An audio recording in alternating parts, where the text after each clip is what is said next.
Bienvenidos a esta segunda jornada de encuentro de Integratic 2020, Homo Ludens, Aprender, Enseñar y Crear. ¿Se les hace conocida la palabra gamificación?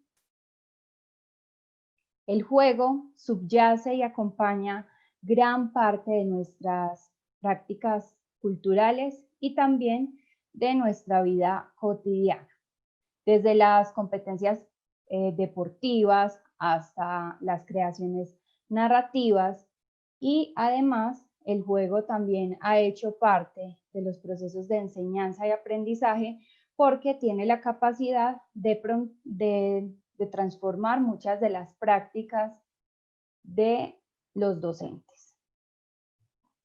Una de estas formas en las que se ve reflejada la gamificación es que ahora se ve reflejada tanto en los salones y en los espacios físicos, como también en los entornos virtuales de aprendizaje. Por eso, hemos invitado a la profesora Noemí Lugo, quien es doctora en comunicación por la Universidad Pompeu Fabra, maestra en literatura hispánica por la Western Michigan University y licenciada en Ciencias de la Comunicación por el Tecnológico de Monterrey. Su trabajo investigativo se centra en la narrativa y el juego digital y actualmente coordina el proyecto Transmedia Story Lab. Damos entonces la palabra a la profesora Noemí Lugo. Profesora, bienvenida. Hola, muy buenos días, ¿qué tal? Muy bien, empezamos entonces. Bueno, pues primero quiero saludarlos, gracias por la presentación. Lo que yo voy a compartir el día de hoy con ustedes tiene la intención precisamente de ver cómo una profesora que no es gamer, no jugué desde chiquita, no jugué Nintendo, veía jugar a mi hermano y no crean que era muy fan. Me gustaba mucho patinar, me gustaban mucho los juegos físicos, jugaba al bote pateado, etcétera. Pues terminé de alguna manera relacionada con la gamificación y más que hablarles muy teóricamente, les voy a hablar de dos experiencias en las que han sido proyectos de innovación educativa y conectados a eso voy a tratar como de ir atendiendo algunas cosas que me parecen importantes. No se ven de primera mano, uno de los juegos que les voy a mostrar es totalmente presencial, pero de ahí iremos sacando como cosas que espero que les sirvan. No todas tan pragmáticamente así como de voy a poner esto en mi salón, sino también como para ir como pensando, aproximándose al juego. Entonces, así va a ser el día de hoy. Entonces, voy a compartir pantalla y vamos a ver, espérenme porque la tengo que compartir de nuevo. Voy a dejar de compartir porque se me estaba olvidando el audio. Entonces, ya está. Muy bien. Bueno. Entonces, yo les cuento como que creo que es importante desde dónde me aproximo al juego. Como ya les dijeron, bueno, lo que yo he trabajado desde por ahí del 2008-2009 fue narrativa digital. Y los juegos me empezaron a interesar específicamente porque cuando hablábamos de todas estas maneras de participar en los ambientes digitales, sí teníamos mucho ideal y los profesores estábamos muy emocionados con que los medios eran más democráticos, cosa que hemos visto ahora que es cuestionable, pero lo que era indudable es que había mucha oportunidad para la educación y fue lo que yo he estudiado desde entonces como narrativa digital, medios digitales en su intersección con educación. Entonces, cuando yo buscaba narrativas interactivas o tal, o cosas interactivas para ejemplificar para mis alumnos que son comunicólogos y artistas digitales y les tenía que enseñar este tema de qué estaba pasando con la narrativa digital, no encontraba nada como el juego para decir, claro, el juego estructura la participación, el juego le da agencia a los participantes, el juego emociona, motiva y tiene mucha innovación, ¿no? En las formas de interactuar. Entonces, es así que me empezaron a interesar y de ahí he estado involucrada pues desde casi, pues ya van 7 años en estos dos proyectos. Este es uno más aprendizaje basado en juego, que entrando en definiciones haríamos una diferencia entre el aprendizaje basado en juego y la gamificación, ¿no? Y el otro juego es Aprendiz, que es el otro proyecto es Aprendiz, que es un proyecto de gamificación. El primero es un proyecto fondeado 2 veces, en 2013 y 2017. Entonces, pues van a ver que hicimos cosas pues porque teníamos recursos, pero luego veremos un ejemplo con 0 recursos para que no se quede en la idea de, ay, pero había recursos, ¿no? Entonces, y en el otro, pues lo hicimos mi esposo y yo. Él es el diseñador principal, él sí es gamer, y es una plataforma gamificada para educación. Entonces, yo creo que estos dos proyectos muestran como esas diferencias de, por un lado, el aprendizaje basado en juego, en el que, digamos, se gamifica el contenido, incluso algunos le llaman gamificación del contenido, y bueno, a mí no me interesa honestamente tanto la diferencia entre nombres, y el otro que se llamaría gamificación estructural, porque el contenido, por ejemplo, de una clase puede quedar igualito, pero jugando con niveles y con como cuestiones de cómo se avanza en el contenido, se gamifica la experiencia, pero no el contenido. El contenido queda igualito como era mi clase antes, ¿no? Entonces, a lo largo del camino, pues esto es lo que espero que vean, que es aprendizajes en el camino, experiencias propias y de alumnos, algunas reflexiones y algunas prácticas acotadas posibles a pequeña escala, sobre todo pensando en el contexto de educación a distancia.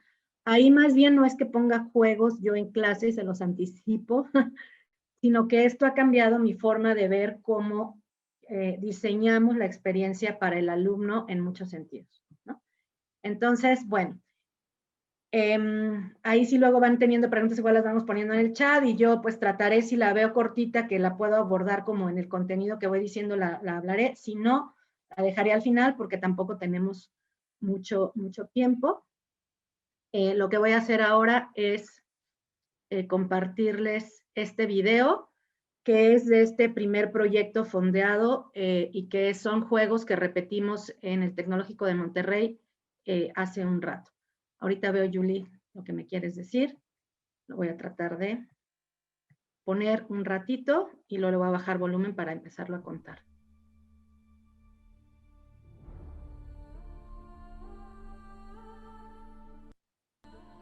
Es bajito, ¿eh? Así está.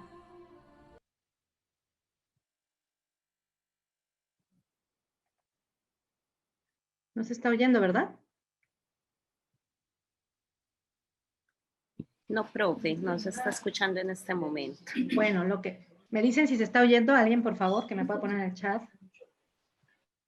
No, no se está oyendo, profe. Ok, se los voy a contar porque lo que más me interesa es lo que vean. Estos son juegos que hacemos para promocionar la lectura. En estos juegos de promoción a la lectura, ya se oye por ahí, tomamos... Sí, profe. Ya, y tomamos elementos, bueno, tomamos juegos que ya existen. Esto que están viendo es como, fue un juego de fantasía épica, y en el que para promover la lectura mezclamos obras como Harry Potter con obras clásicas de literatura medieval relacionadas con fantasía. Hay juegos que son sobre, por ejemplo, esta era una simulación de Narnia, ¿no? Usamos una aplicación, y con las aplicaciones pues metemos a veces realidad aumentada de aplicaciones que ya existe, realidad virtual que ya exista. En estos juegos hay actores que sirven para ir como moderando un poco lo que los jugadores que están organizados por equipo tienen que hacer en cada pista. Como ven, pues se disfrazan o se caracterizan de acuerdo al tema del juego. Cuando es ciencia ficción o misterio, pues se caracterizan de personajes de las obras literarias que hayamos seleccionado. Participan alrededor de 180 alumnos por semestre. Hemos llegado a tener 300 en un mismo juego. Ya se ha hecho un poco una tradición, y este proyecto se ha exportado a otros 6 campus del Tecnológico de Monterrey. Y bueno, los alumnos hay veces que se disfrazan por cuenta propia, como ven por ahí.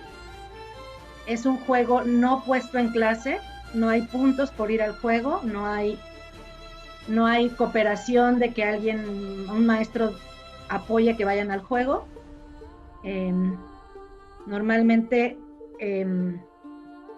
pues al contrario, más bien nos faltan como lugares, ¿no? En este juego. Entonces, bueno, este es como un proyecto que yo quería mostrarles. Y ahora platicarles un poco. Yo sé que este es presencial, ¿no? Y da melancolía y que es un proyecto de mucha logística, pero lo que espero es como que de esto saquemos como cuestiones que les digo, que les puedan servir de mi experiencia, ¿no? Ya les dije un poco como de qué se trata. Este juego que se juega normalmente en campus también ya lo hicimos una vez en una biblioteca estatal, diseñado por los alumnos. 25 alumnos diseñaron, actuaron, crearon la publicidad, se disfrazaron, crearon las pistas y 60 personas jugaron, 60 personas de la comunidad de 3 a 60 años, desde alguien que iba saliendo del trabajo, el policía de la biblioteca que se unió, hasta familias, niños, amigos de los estudiantes, etc. Esta es la experiencia de los estudiantes. Alguien dice, la caracterización de los actores, cómo tomaban su papel muy en serio, y aunque eran personas que conocían, no dejaban de meterse en su papel y hacerte sentir que verdaderamente te transportabas a otra tierra, a otro mundo. Y por supuesto el uso de los gadgets para responder a acertijos o pistas, ¿no? En el juego en general la gente se emociona mucho porque son juegos muy inmersivos. Y esto es de lo que a mí me gustaría como platicarles, que creo que puede servir para como más en general, ¿no? Estos juegos no son armados por nadie que tenga conocimientos en juego especializados. Es decir, nosotros empezamos 5 colegas, la directora de biblioteca, que tenía muchas ganas de promover la lectura de maneras innovadoras, la directora de arte y cultura, que quería, por ejemplo, que los chicos que no se unen permanentemente a un grupo estudiantil tuvieran eventos culturales como más al azar, como este que dura 1 hora, y que los chicos que están en diferentes grupos estudiantiles pudieran participar. Por ejemplo, aquí vemos participar a los de teatro experimental y a los de maquillaje, que es un taller que da por ahí una egresada. Y bueno, hay otro que se llama staff, que siempre participa como en organización de eventos. Y entonces este evento lograba como reunir, que se aprendiera no solo al jugar, sino al participar diseñando algo en el juego o moderándolo, etc. Pero así entonces el grupo se compone por alguien de teatro, alguien de horticultura, gente con mucha pasión por la literatura y los juegos, pero que no han estudiado gamificación, no son gamers, son como cualquiera de nosotros. Y lo que empezamos a hacer ahí pues era pensar en una estructura que se repite, que era tener 6 obras y que tiene como 7 estaciones, 8 dependiendo del juego, localizadas en el campus, y cada una tiene un minijuego. Y el minijuego partimos de los juegos que sabemos, ¿no? Entonces, como la historia y el reto general que se les pone, que es como si fuera, tú tienes que lograr al final del juego esto con tu equipo, ¿no? Organiza esto, se nos iban ocurriendo juegos, se nos iba ocurriendo cómo meter aplicaciones que ya existen, y los chicos hacen cosas desde dibujar, desde oler, pintarse, correr, moverse. Es como un rally tradicional en ese sentido, pero con una historia que le da secuencia, que empieza con una narrativa que inventamos y que tiene una secuencia específica y en la que se usan medios digitales, ¿no? Para las pistas.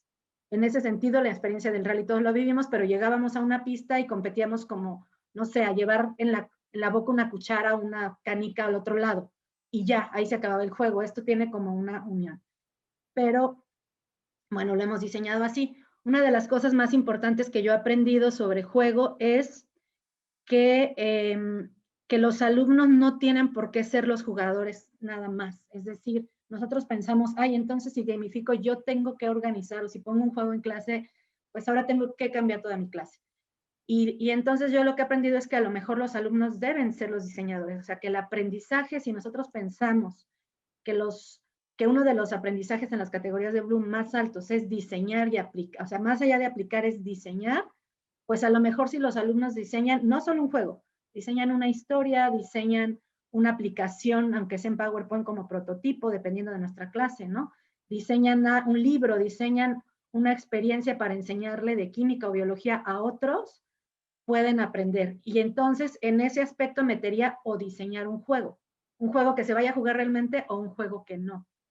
Pero aquí nosotros hemos visto, hemos hecho focus group y el aprendizaje de los alumnos, que es la segunda cosa que he aprendido, es que entonces no todo el mundo tiene que aprender lo mismo. Estamos muy casados con contenidos, pero si le damos un giro un poco más hacia competencias y a intereses, creo que algo muy importante es esto, es que pues a lo mejor a mí no me gusta jugar, pero me gusta maquillar, pero me gusta tal.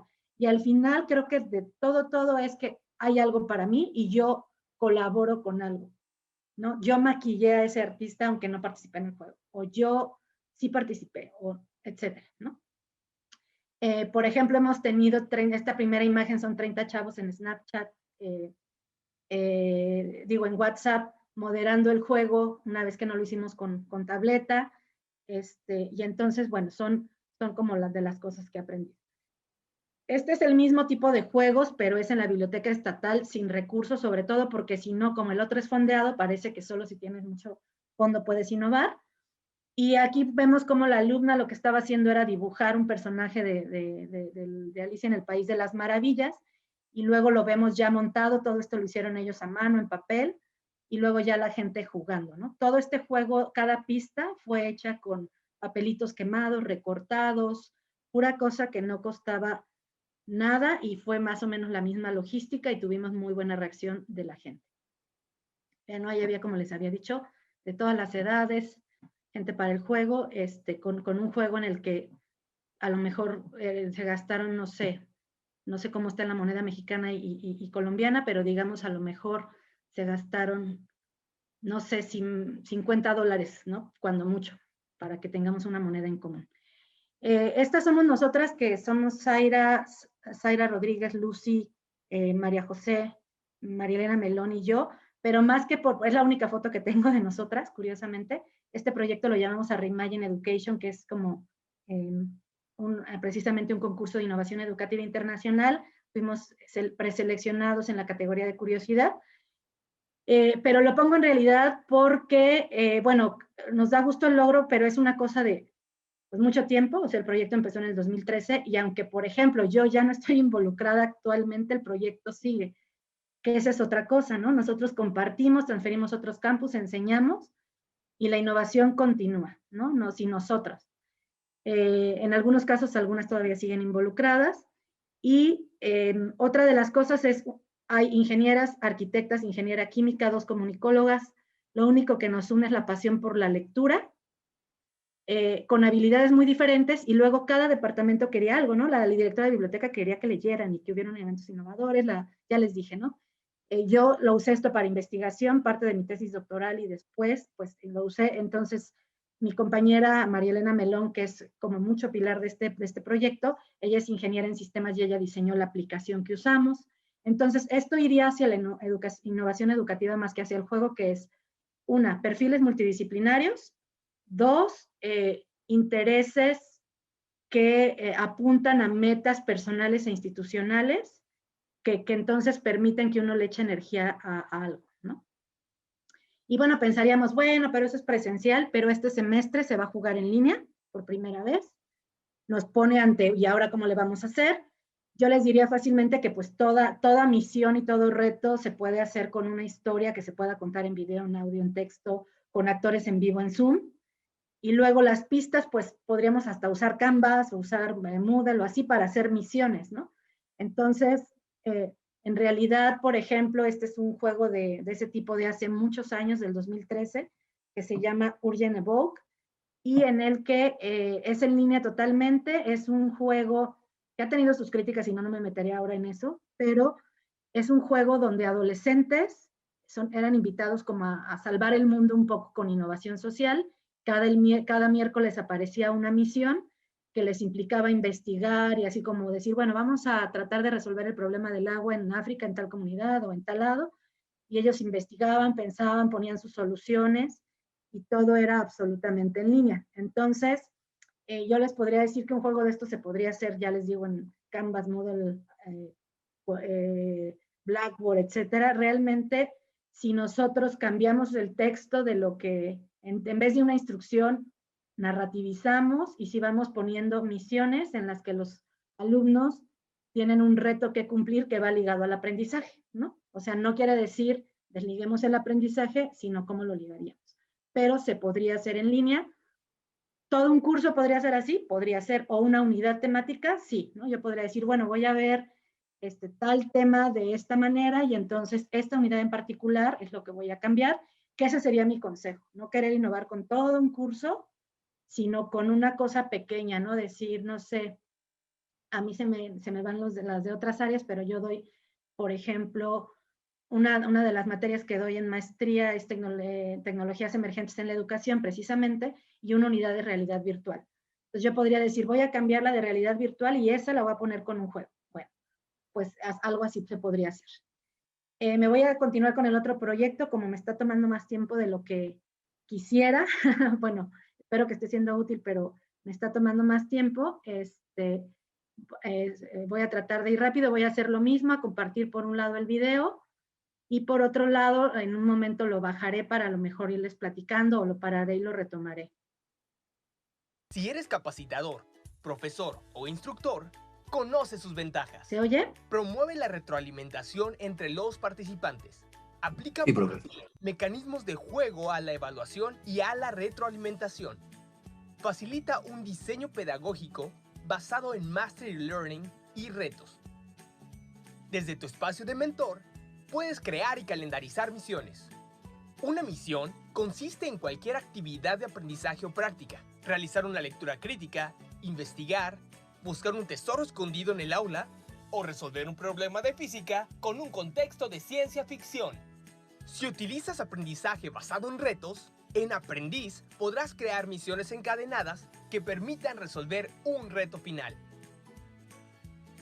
Los aprendices, o sea, los participantes de tu curso, comparten la respuesta a sus misiones en múltiples formatos.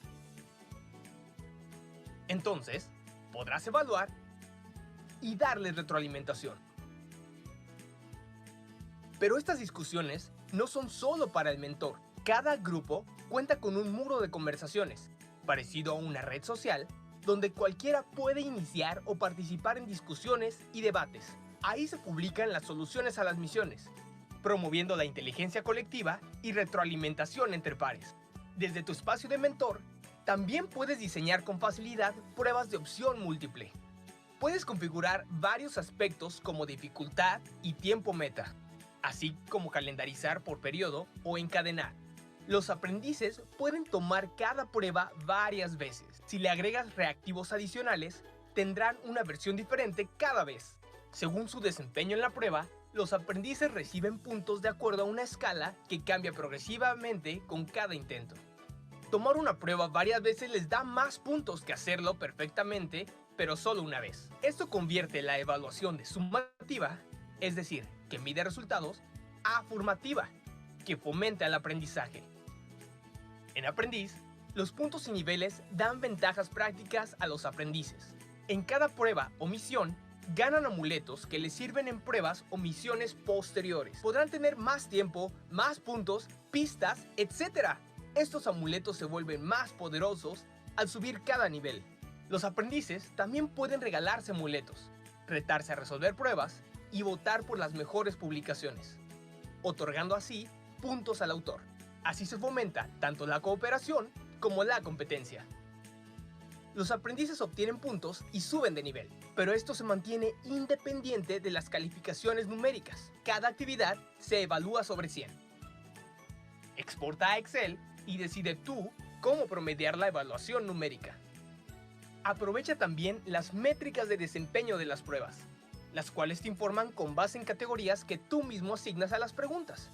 Esto favorece tanto el diagnóstico y aprendizaje personalizado como el grupal.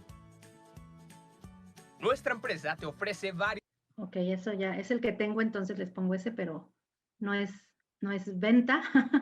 Y de hecho, hemos batallado precisamente mucho mi esposo y yo como modelo de negocio, porque la verdad que lo que nos ilusionaba era hacer algo que fuera innovador, que él quería usar como el juego para motivar, etcétera, y yo estaba muy clavada también con ello, pero al final no pensamos primero en el modelo de negocio, ¿no? Entonces, bueno, esta aplicación, como les dije, la diseñó prácticamente toda la programación es de él, es Alejandro Alcántara, y pues yo fui más bien como aportando todo lo que era el diseño pensado en toda mi experiencia docente con los profesores, con los alumnos, con lo que me molestaba mucho de las plataformas que estaba en ese entonces, con lo que me gustaba de redes sociales, que me parecía útil, con, mi experiencia usando como diferentes aplicaciones que no juntaban algo y, y un poco, y bueno, después probando, lo hemos probado con 500 alumnos del TEC de Monterrey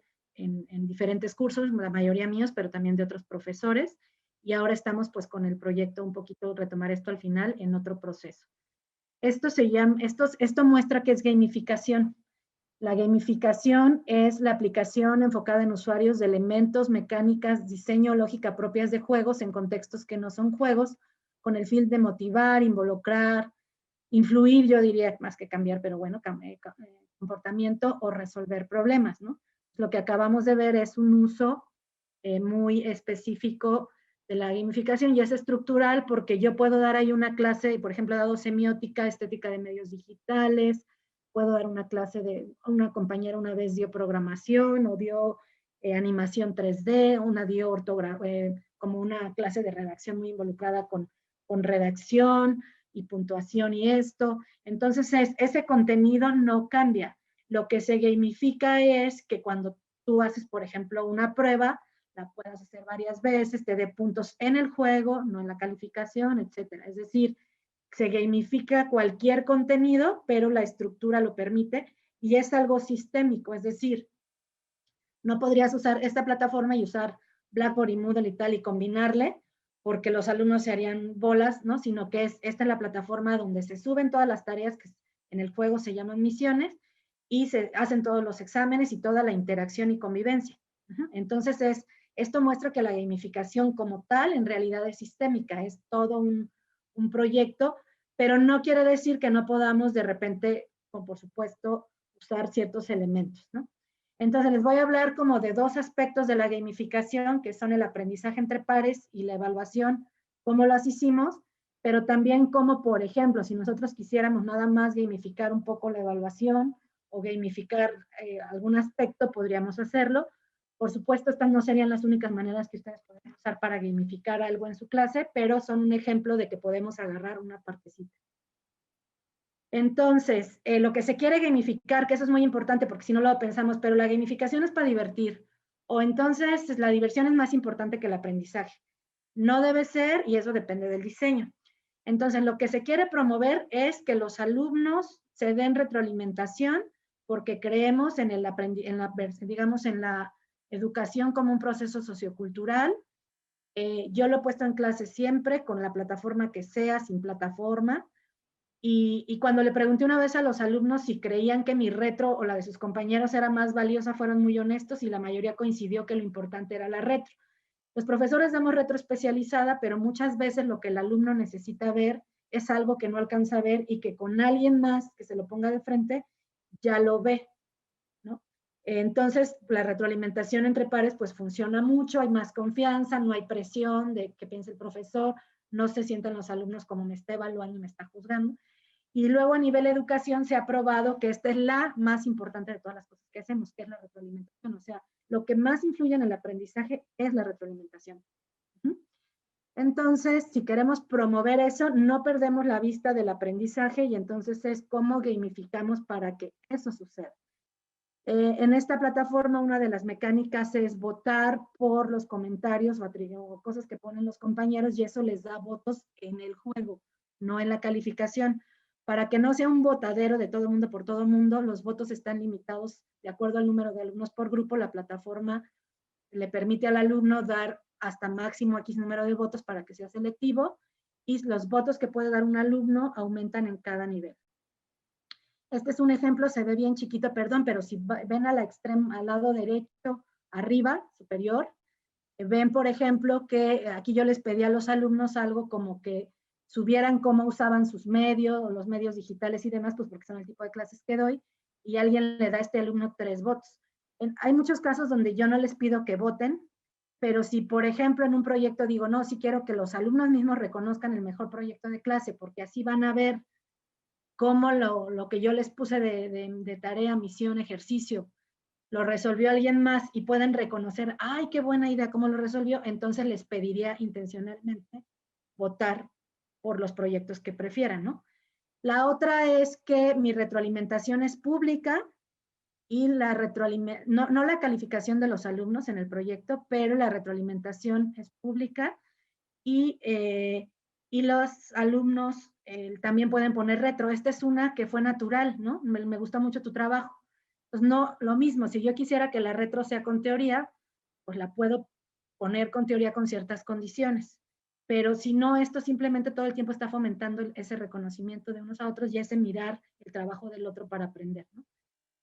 Hablando como de teoría que yo encontré, como que en clase siempre estamos queriendo, no, pero fundamenta tus juicios y no sé qué, ¿no? Así como muy rigurosos, y yo encontré que en comunidades en internet la retroalimentación emocional tal cual de me gusta mucho es valiosa porque la gente se siente segura y se engancha a seguir haciendo lo que hace, por ejemplo, ¿no? Entonces, a mí no me preocupa que en los comentarios no todos sean críticos y tal, sino que se los den. Ahora, ¿esto cómo se podría hacer, no? Pues yo lo he hecho sin plataforma esta, ni Canvas, que es la que ahora usamos en el TEC. Lo he hecho en Google Drive, por ejemplo, en línea, se podría hacer con comentarios que revisen el trabajo de otros. Y para que se animen a hacerlo, pues esto es también de una cosa de aprendizaje colaborativo que existía desde antes, es que si ambas personas o equipos obtienen más de una calificación, si califico sobre 100, por ejemplo, 90 o 95 o alguna cosa, ambos equipos, si la retro es entre equipos, tienen 2 décimas más de puntuación, 1 décima, o sea, ahí además eso, no hay reglas, uno le mide y dice, no, 2 décimas es mucho, o está bien 2 décimas, ¿no? Porque entonces es, yo te ayudo a ti, tú me ayudas a mí, los dos aprendemos, pues a mí no me importa dar, por ejemplo, tal cual punto sobre calificación si sé que ese proceso al final va a implicar algo, ¿no? Les voy a hablar de gamificación sobre la evaluación, se nos queda ya poquito tiempo, entonces aquí sí, por ejemplo, se dan amuletos y es cierto, pero los amuletos no es así como te doy 20 puntos extra, porque esos sí son sobre el examen. Entonces son solo te doy más tiempo para contestar o te doy, te cambio una pregunta por otra si no sabías una y ese es en el nivel avanzado. O sea, no hacen cambios que hagan, digamos, que sea barco un examen, pero los animan mucho. Aquí se ve un poco, es como un examen real que yo hice en estética de medios digitales sobre un artículo académico de videos verticales. Y entonces así aparece la plataforma, ustedes ven del lado izquierdo que donde dice amuletos hasta el lado izquierdo, como casi hasta abajo, dice arrastre el amuleto mientras estás en el examen. En este caso, el alumno, bueno, aquí está Alex, que es el diseñador, que está, para que lo vean de prueba y lo conozcan al menos en foto, tiene estas dos preseas, ¿no? O más tiempo o X puntos sobre el juego, no sobre el examen. Entonces puede como arrastrarlo y se le aplica en el momento un poco al examen. Sobre esta dinámica hicimos un paper, por ahí al final les daremos la bibliografía. Probamos como con 70 alumnos y bueno, los alumnos dijeron que lo que más les gustaba era usar los amuletos de todo lo que se hace en Aprendiz. En los exámenes, ¿no? Y la otra que más les gustaba era subir de nivel. Fíjense, nosotros separamos esta evaluación de qué te gusta o te entretiene de esta, qué mecánicas te ayudaron a aprender. Y la mayoría puso, bueno, resolver pruebas, ¿no? Entonces, aunque nosotros ya siempre pensamos que es otro juicio, ya no es de esta época hacer exámenes, o cómo le hago para poner en Canvas un examen que nadie copie y que están en su casa y no se pasen las respuestas por el celular, y tenemos toda esta preocupación. En realidad, la gamificación, por ejemplo, nos solucionaría algo así de, pues a mí no me preocupa para nada cómo da el examen, por cómo lo tengo diseñado, ¿no? Es decir, si yo voy a poner 20 preguntas, pues entonces hago mis exámenes de 10, o sea, hago mi base de datos de 20, pero los hago de 10, los despliego de 10 preguntas. Así que a los alumnos no les van a tocar las mismas ni en el mismo orden, número 1. 2, como dejo que lo vuelvan a hacer, les pueden tocar otro orden, o sea, no le juego a la memorización. Si yo hago 50 reactivos, pues menos memoria es, ¿no? El alumno se puede haber sacado 100 veces la primera, pero el alumno sobre todo aplicado, ¿no? Que estudió mucho y ay, me saqué 100, pues ya para qué lo hago. Podría ser. Pero si juega más veces, tiene más puntos. Entonces el alumno aplicado quiere seguir aprendiendo y el alumno que le fue mal en la primera vez puede seguir intentando, y si sigue intentando, pues sigue aprendiendo.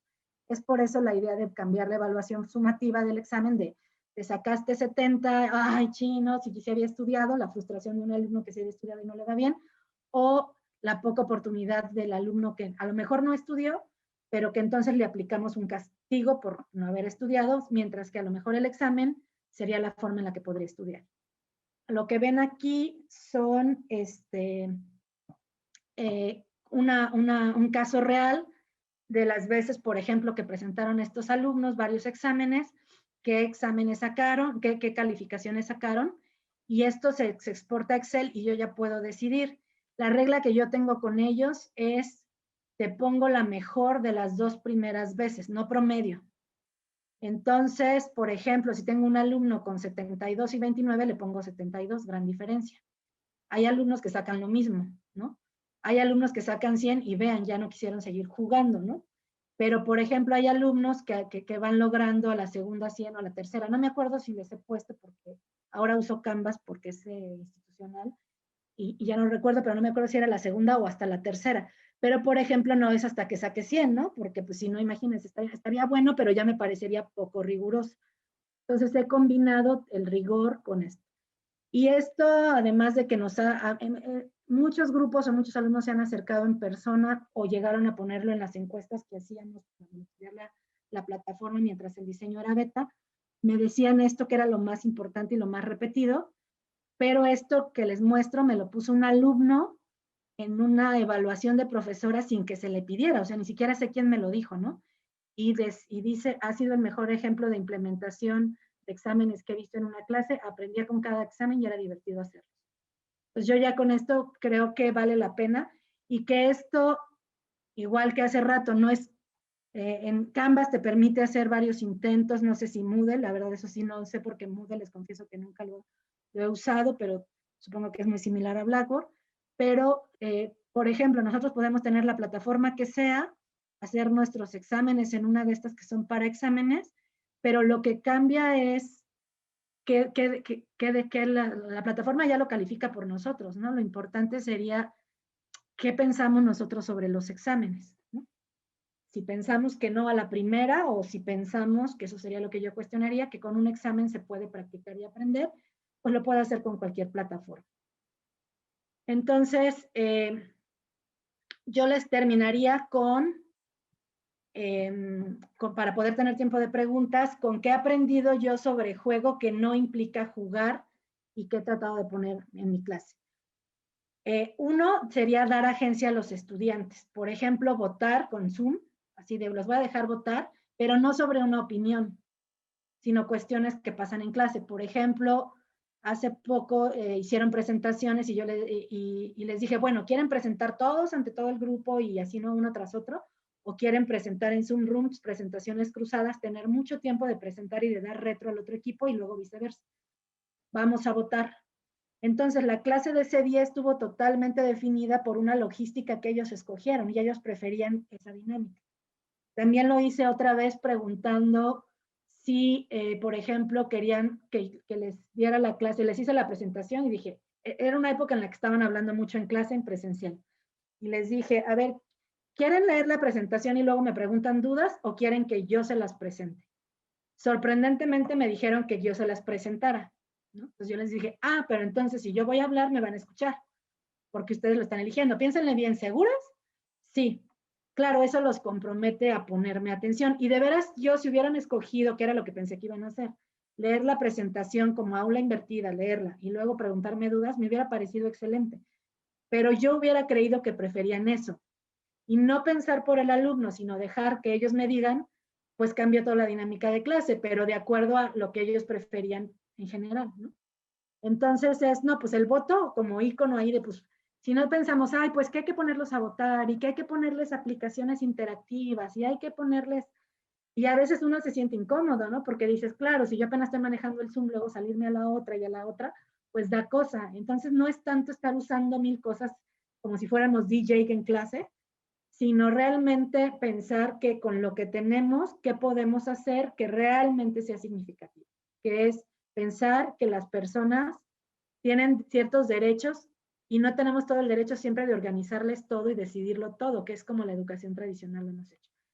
La otra sería diseñar el aprendizaje como experiencia, o sea, pensar más allá del contenido y de esto lo que necesitan saber es cómo esto le apela a la persona y generar condiciones que orientan el aprendizaje pero mantienen la agencia. Sus intereses importan y relacionar sus intereses con el aprendizaje también importa. Esto quiere decir para mí, por ejemplo, en la clase de investigación, como hago esto, es que les pongo condiciones. Por ejemplo, hay una práctica que es de seguimiento, que es observación a participante y es seguir a alguien.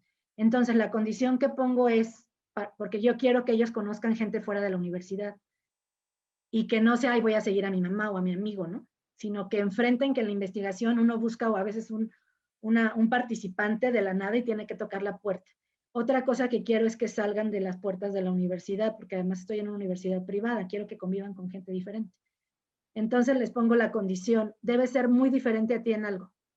Y eso ha llevado a mucha concienciación social porque han trabajado con niños, con mayores, fueron a ver la gente mayor que trabaja aquí en los supermercados, han seguido monjas budistas, gente de otras religiones, taqueros, gente de diferentes clases sociales, gente que trabaja en una lavandería todo el día, o sea, han hecho cosas muy diferentes, pero que al final les han abierto, por un lado la técnica, yo necesito que la observación aprendan ciertas cosas, pero tengo otros como intereses respecto al aprendizaje sobre ponerse en contacto con otros, ¿no? Que me parece muy importante en investigación.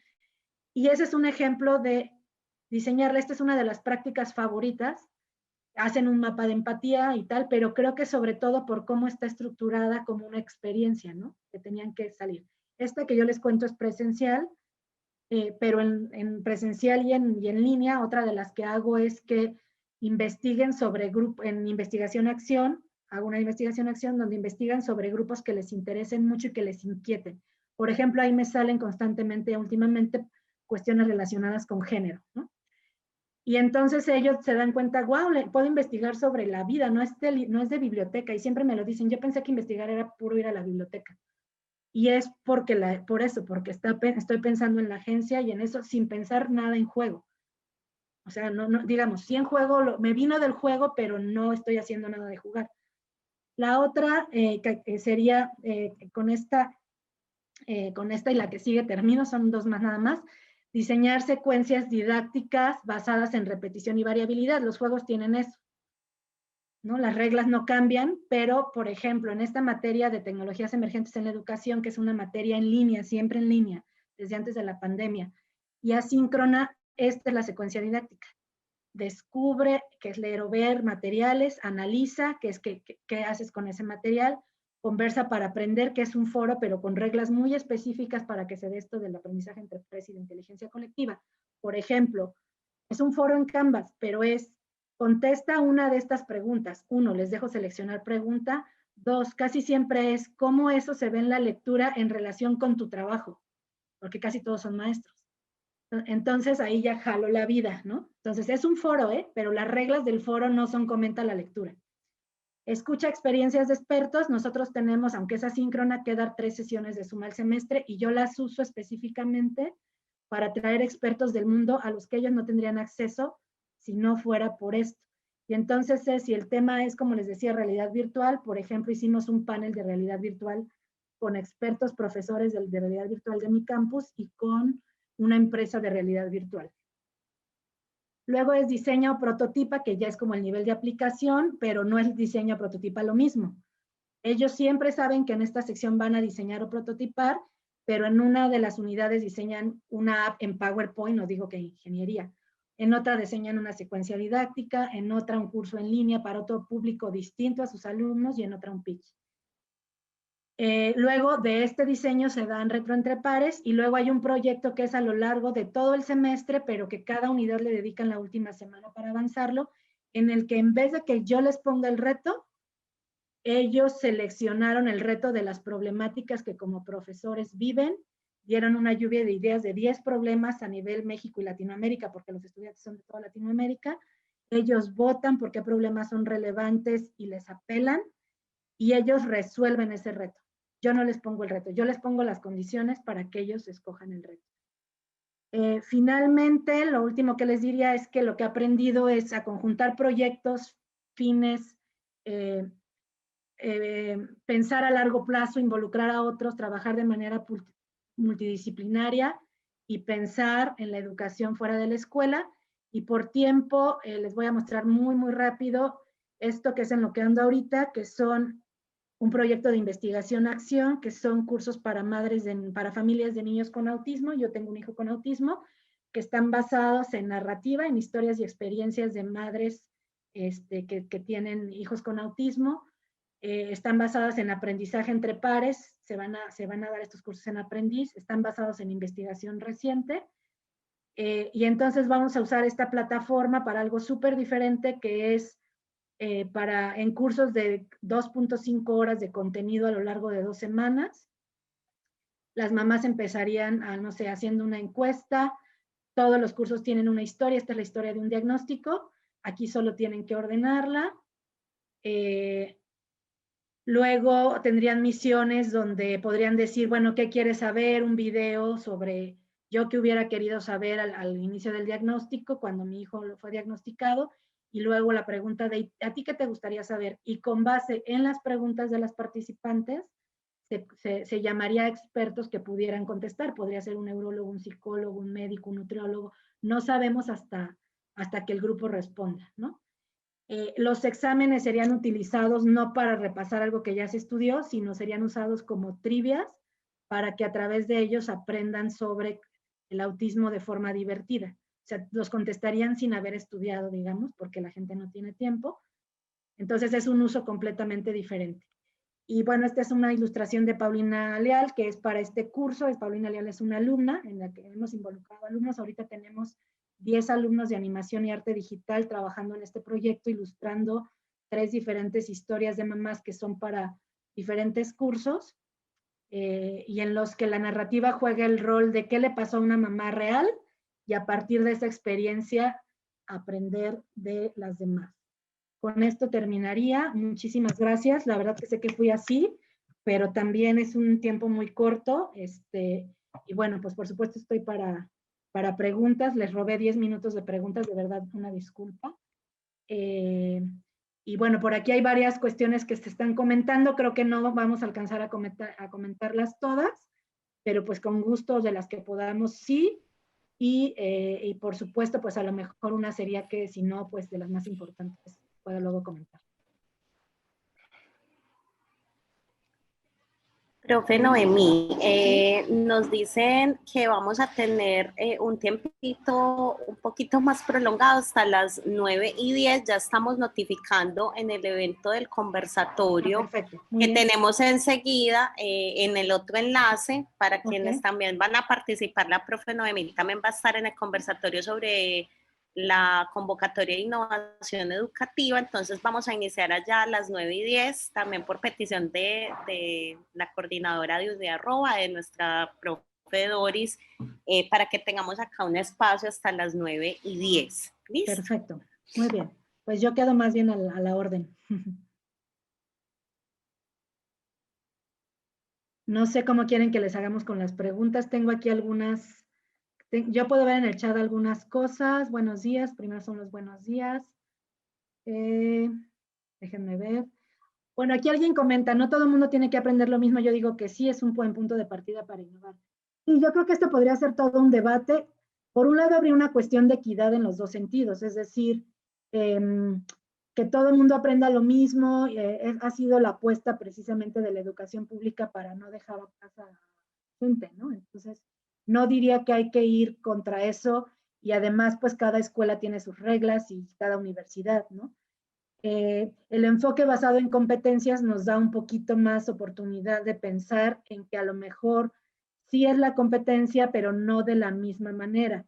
Pero ya desde antes esto de las múltiples inteligencias, de los estilos de aprendizaje, y ahora el diseño del aprendizaje universal, que considera que una persona con una discapacidad visual o auditiva o psicosocial como el autismo no aprende lo mismo. Entonces, creo que para mí es una cuestión de sensibilidad y derechos humanos y equidad, y no es fácil equilibrarlo. Es decir, si yo digo, ay, como él tiene tal discapacidad que no aprenda matemáticas, pues le estoy afectando, ¿no? Sino, ¿cómo le enseño matemáticas? Pero pensar que porque nosotros ponemos lo mismo, que es lo que hemos pensado como maestros siempre, creo, en general, me incluyo, pues es como tú llevas tu contenido y no estoy checando la experiencia del alumno y tal, a lo que nos lleva es a impartir contenido. Y ya, o sea, de ahí a que la gente aprenda, se involucre, la verdad es que no, o sea, no lo sabemos, ¿no? Y eso es lo que yo cuestionaría, decir, tengo que dar espacio a alumnos que, si todo lo que yo pongo es para alumnos extrovertidos, el introvertido nunca va a aprender. Si todo lo que pongo es para alumnos que son muy buenos resolviendo texto, nunca va a aprender el que es supervisual. O sea, tengo que pensar que no para mí, que no todas las personas son iguales. Entonces, respetar el acceso a la educación, pero considerar la diversidad no solo en discapacidad. Esa sería mi opinión a ese respecto de esa pregunta. Los links a los videos los tiene la universidad, entonces no sé si los puede pasar ahorita, los dos videos. Me gustaría mucho que se los pasaran para yo poder seguir leyendo. No sé, sí, lo de la retroalimentación pública y la calificación, no pensamos eso, ¿no? No queremos hacer nunca nada que evidencie al alumno que tiene 60, 50, que reprobó, porque eso sería señalarlo. Pero la retro puede ser pública aún en esos casos, y eso, por ejemplo, a mí como profesora me ha obligado a siempre cuidar mi discurso. Y yo creo que eso ahorita en Zoom es muy importante, porque además estamos siendo grabados, y ya ustedes ya han visto casos del profesor que todo el mundo le aplaude, y el profesor que en México han corrido 4 o 5 profesores y los han puesto por todas las redes, que me parece fatal también, pero porque han sido agresivos con los alumnos en la manera de retroalimentarlos dentro de la clase. Cuando uno retroalimenta públicamente y está consciente de que todo el mundo lo está leyendo y viendo, no, si tienes que ajustar como, a ver, si un trabajo tiene un reto todavía, hay el aprendizaje desarrollándose, lo puedes decir, pero lo vas a decir así, no lo vas a decir diciendo una cosa que resulte agresiva para nadie. Entonces, a mí lo de la retroalimentación pública me ha funcionado. Bueno, pues qué bueno que les gustó. Muchas gracias por sus comentarios aquí. ¿Cómo se maneja el reconocimiento de saberes, la autoría en el diseño y aprovechamiento de las propuestas? No sé si se refieren a los como juegos, pero la autoría en los diseños, por ejemplo, nosotros siempre que presentamos en papers damos autoría a los diseños, y de alguna manera como reconocimiento a los equipos, pero también hemos cambiado nuestra forma de ver la autoría. Es decir, por ejemplo, ellos siempre me dicen, es que la idea fue tuya y es que tú empezaste esto, y yo digo, pero si yo ya no participo ni en los juegos, o sea, ya ni me mencionen, porque esto realmente, si no hubiera sido porque se emocionaron las primeras 5 personas que lograron emocionar a otras 20, y esas han emocionado a otras, la verdad es que mucha gente ni sabe que esto nació de mi tesis doctoral. O sea, entonces no es así como, no, me tienen que dar crédito. No, ha sido súper bonito que nadie ha estado con eso, y el proyecto ha llegado donde ha llegado, creo que por eso. En el caso no sé si en el diseño de aprendiz, bueno, pues yo siempre le doy el crédito a Alex, ¿no? En papers y eso aparece, pero realmente como en la comunidad depende para qué, ¿no? Voy con otra pregunta. En la exposición mencionaste varias plataformas en las que me parece los estudiantes están inscritos. ¿Puedes mencionarlas de nuevo? Bueno, las plataformas, Socrative es buena para no sé si es que como leo un poco lo que... Socrative esta es les lo puse en privado, perdón. déjenme pongo para todos. Bueno, Socrative es como para hacer exámenes de opción múltiple, ¿no? Que los puedes repetir varias veces. Lo de votar se hace directamente en Zoom, ¿no? Y entonces en Zoom pues nada más es configurar ahí que te aparece muy rápido cómo hacer preguntas. Hay otras como Menti, que es súper usada en el TEC, que es como porque la de Menti, que creo que es menti.com, en la de Menti lo que haces es que la gente más bien haga nubes de palabras, así como te sientes hoy, feliz, triste, tal, y si se repiten se van agrandando. Casi todas tienen versión gratuita. Otra que se está usando mucho acá en el TEC es Miro, que es como para mapear y hacer design thinking y también tiene versión gratuita. Otra es Genially, que se usa mucho para materiales interactivos como pequeñitos. Esas son de las que más se están usando por acá. Pero yo la verdad es que muchas cosas las hago en Drive y hago mis propios dibujos y así, y con Drive tengo, y así no me estreso de si la plataforma funcionó y de estar abriendo 40,000 ventanas. Ahorita ya tengo más práctica, pero no me preocupo como de todo eso, ¿no? Kahoot se usa mucho para gamificar pruebas, ¿no? Esta es la típica de... Pero, por ejemplo, yo en la vida he usado un Kahoot nunca, y no está mal, sino que les digo, tenemos ideas de, ay, entonces gamificar es forzosamente hacer esto, hacer lo otro. No, pues depende, ¿no? Yo pensaría con los recursos que tenemos a la mano, como pensar cómo podemos cambiar alguna cosa que creamos que se debe cambiar, no que no creamos ni queramos, ¿no? No sé si hay alguna otra, aquí te leo, ¿qué recomendaciones para trabajar alfabetismo transmedia en el aula con gamificación? Este es muy directo de mi tesis y del proyecto Transmedia. Yo participé en ese proyecto. Mira, yo lo que he aprendido de Transmedia y está por salir por ahí 2 libros, bueno, uno que es para autismo, pero se llama Aprendizaje Transmedia para niños con autismo. Y otro va a salir mi tesis doctoral como libro y otro va a salir como un pequeño manual, porque yo quería cambiar mi tesis doctoral y me di cuenta que no, ni para qué meterle mano, entonces es un manual. Y eso viene ahí, pero lo que me he dado cuenta es pensar en los usuarios y en sus roles. Es decir, lo que yo manejo es pensar en espectadores, usuarios, jugadores, moderadores, mentores, así como en roles, y no pensar en el transmedia como los productos. O sea, no pensar, entonces es video, audio, texto y multimodal. O sea, sí, pero creo que lo que importa es, bueno, entonces el alumno va a tener un rol de espectador o va a tener un rol de productor o va a tener un rol de co-creador. Si tiene rol de co-creador, pues trabaja o creador trabaja, se van a hacer videos, pues con un tipo de alfabetismo transmedia, ¿no? Si va a modificar historias, trabaja con habilidades más narrativas que se pueden desarrollar. Si va a crear un juego o va a jugarlo, pues son otras habilidades. Y trato de equilibrar, como más o menos les platiqué, que entonces haya cosas diferentes porque genero diferentes habilidades, diferentes productos y diferentes aprendizajes. Y así, por ejemplo, este tipo de proyectos sí que dan posibilidad para que cada quien aprenda algo diferente.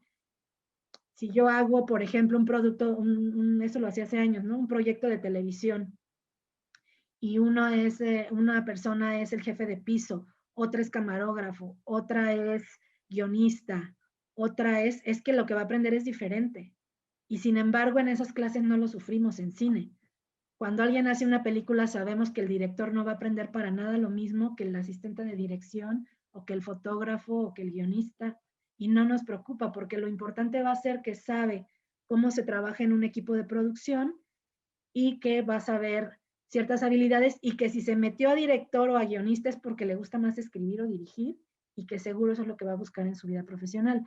Yo sé que en comunicación es muy claro, pero yo les diría que en general para mí esa es la idea de por qué sí dar oportunidad de que alguien aprenda diferente y además porque entonces logras a nivel transmedia, por ejemplo, toda una producción grande porque cada quien hizo cosas diferentes y cada quien dijo, yo participo en esto, yo participo en lo otro, yo quiero jugar, yo quiero diseñar juegos, yo quiero producir videos, yo quiero producir infografías, no, yo quiero proponer tal cosa. Si lo que estás pensando es en gamificar un juego, pues en gamificarlo, hay varios estudios de cómo, por ejemplo, este tipo de juegos que les enseñé, que son juegos de realidad alternativa, que son juegos transmedia prácticamente, se usan precisamente para que en cada pista tendrías una habilidad de esas, ¿no? Bueno, me dicen por acá, ¿de qué manera esta propuesta puede dialogar con una apuesta pedagógica por las tutorías? Esta propuesta de gamificación se inscribiría como una iniciativa para la inclusión, como un elemento de transformación curricular o cómo más podría hacerse. Lo único que no entiendo es cuál propuesta de todas, si la del juego o la de aprendiz. Aprendiz es propia, no tiene que ver con el TEC, que es mi universidad, es personal. Yo la he usado para investigación y cumplir en ese sentido con mis indicadores de investigación del TEC y a nivel del Sistema Nacional de Investigadores, que es una agencia externa, ¿no? Pero no es personal. El otro sí es personal y fue fondeado 2 veces por un fondeo institucional de innovación educativa. Lo que se está haciendo en el TEC es que se reconoce la autoría y que si luego esto saliera al mercado, por ejemplo, la aplicación que tenemos podría salir al mercado, se nos daría como una parte de eso, ¿no? No es que sea una iniciativa para la inclusión, elemento de transformación curricular o tal, sino que en realidad lo que tienen estas 2 propuestas es que son para lo que tú quieras. Si tú eres un profesor de biología, puedes hacer un juego de estos con nuestra app, como tú quieras sobre biología. Si lo quieres hacer con la maestra de ciencia ficción y mezclar biología y hacerlo basado en Walking Dead, lo puedes hacer. Si lo quieres hacer sobre matemáticas, lo puedes hacer. ¿Cómo lo diseñes tú? Nosotros te damos el app como para que tú puedas poner la historia que tú quieras y las misiones que tú quieras. E igual aprendiz, no quisimos gamificar contenido para que cada quien hiciera lo que quisiera. Entonces, esa es la cosa, que yo creo que realmente la innovación más abierta, no solo en la transferencia, es cuando piensas en que puede cumplir varias funciones y eso da lugar a quienes la vayan a usar, ¿no? Lo mismo. Disculpe, ¿sí? Qué pena. Se nos terminó el tiempo, okay. Entonces... Bueno, estaba yo contestando nada más lo que había aquí. Perdón porque me sentí hable y hable, muchas pero gracias, profe. Estaba contestando lo que venía aquí y entonces, bueno, cualquier cosa, creo que tienen por ahí mi correo, si no, se los paso aquí y sería con lo que me despido. Ay, a ver.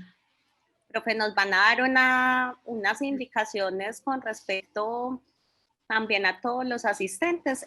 Vamos para el conversatorio también con la profe. Entonces, Anita, si quieres nos das las indicaciones, por favor. Muchas gracias, profe. Disculpe. Perfecto. No, perfecto. Listo, agradecemos a la profesora Noemí Lugo por esta conferencia. Profe, muchísimas gracias. Gracias a ustedes. Y también a todos los asistentes por participar en este espacio. La reflexión sobre el juego y el Homo Ludens continúa. En instantes, como lo mencionó Paulina, asistiremos al conversatorio de la socialización de las convocatorias de innovación didáctica en educación superior, donde también nos va a estar acompañando la profesora Noemí Lugo. Y los invitamos entonces a inscribirse y consultar nuestra programación en uda.uda.edu.co/Integratic 2020. También dejamos el enlace en el chat para inscribirse pues en el conversatorio que tendremos en unos instantes.